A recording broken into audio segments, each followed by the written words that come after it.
नमस्कार साथियों। आज हम देवांश योग का दूसरा भाग लेकर आ रहे हैं।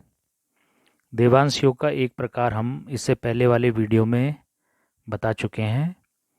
तो आज हम इस वीडियो में देवांश योग के दूसरे भाग को लेकर आए हैं और इसमें हम बताएंगे कि देवांश योग अन्य दो प्रकार से कुंडली में किस प्रकार बनता है। तो देखिए, देवांश योग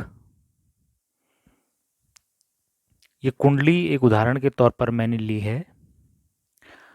इसमें ये तुला लग्न की कुंडली है, लेकिन इस योग की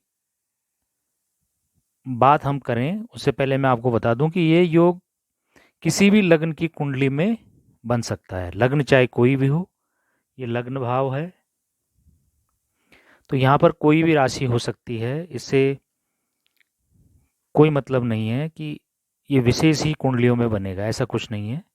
कोई भी राशि हो, शर्त यह है कि 10वें भाव में राहु होना चाहिए, लाभ भाव में शनि होना चाहिए और शनि पर भागेश की दृष्टि होनी चाहिए।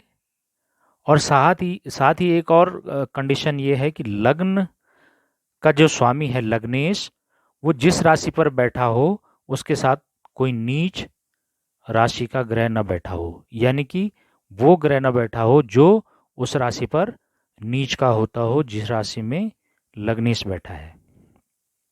तो बहुत सिंपल सी कंडीशन है इस योग की, लग्न चाहे कोई भी हो, कोई भी लग्न हो, राहु 10वें भाव में होना चाहिए, वो किसी भी राशि का हो। शनि लाभ भाव में होना चाहिए, वो किसी भी राशि का हो। लेकिन ध्यान ये रखना है कि इस शनि पर भाग्य भाव की के स्वामी की दृष्टि होनी चाहिए, यानी भागेश जो भी हो। जैसे इस कुंडली में भागेश बुध है, तो बुध की 7वीं पूर्ण दृष्टि शनि पर यहाँ पर पड़ रही है, तो ये योग निर्मित हो रहा है। और साथ में एक और कंडीशन ये है कि लग्नेश जहाँ पर हो, जिस राशि में लग्नेश कहीं पर भी हो कुंडली में, मैंने उदाहरण के लिए द्वितीय भाव में रखा है, किसी भी भाव में हो सकता है। यहाँ पर द्वितीय भाव में है, तो द्वितीय भाव में वो ग्रह न बैठा हो जो इस राशि पर नीच का होता हो। मान लीजिए शुक्र केंद्र स्थान चौथे भाव में बैठा है, लेकिन ध्यान ये रहे कि यहाँ पर बृहस्पति न हो, क्योंकि बृहस्पति मकर का नीच का हो जाता है। तो बहुत ही साधारण तरीके से हम इसको समझ सकते हैं कि 10वें भाव में राहु हो, 11वें भाव में शनि हो और शनि पर भागेश की दृष्टि हो, और लग्नेश कुंडली में जहाँ भी बैठा हो उसके साथ में कोई भी नीच का ग्रह स्थित न हो। तो ये दूसरी प्रकार से हमने देखा कि देवांश योग कुंडली में कैसे बनता है। तीसरे प्रकार से देखिए, देवांश योग का एक हमने उदाहरण लिया है कुंभ लग्न का। इसमें ये कंडीशन है कि 3 अथवा उससे अधिक ग्रह अगर किसी की जन्म कुंडली में, किसी जातक की जन्म कुंडली में 3 या उससे अधिक ग्रह नीच राशि में हो जाएं। मान लीजिए बुध मीन राशि का हो, शनि जो है मेष का हो, मंगल कर्क का हो, शुक्र कन्या राशि का हो, सूर्य तुला राशि का हो, चंद्रमा वृश्चिक राशि का हो और बृहस्पति मकर राशि का हो।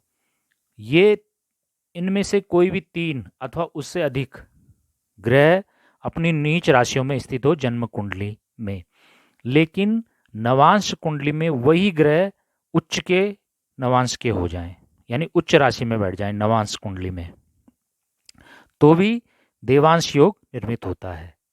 सिंपल सी बात है कि ये 7 ग्रह इनमें से कोई भी 3 अथवा उससे अधिक ग्रह नीच राशियों में हो, और साथ ही साथ वो सभी ग्रह जो जन्म कुंडली में नीच के हैं, वो सभी ग्रह नवांश कुंडली में उच्च के हो जाएं, तो भी देवांश योग का निर्माण कुंडली में हो जाता है।